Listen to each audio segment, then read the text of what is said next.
Diduga maling buah kelapa sawit di lokasi kebun milik keluarga, Iwan Rahmana Ferdiansyah dituntut 7 tahun penjara oleh Jaksa Penuntut Umum Kejari Banyuasin, juru sidang yang digelar di Pengadilan Negeri Pangkalan Balai.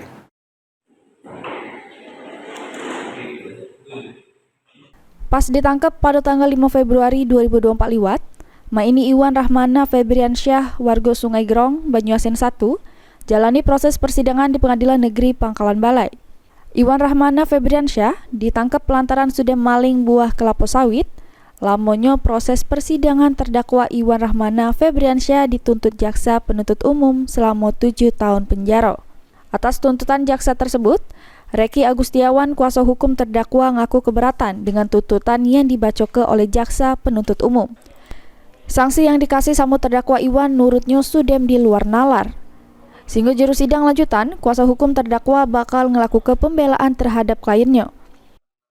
Apa dengan tuntutan yang diberikan oleh JPU dan soalnya menurut saya terlalu berat, dikarenakan klien saya ini mempunyai alasan dan itu memang kepunyaan keluarga dia. Paling kita tinggal bantah tuntutan ini di pledoi minggu depan. Harapan kami di bawah 5 tahun.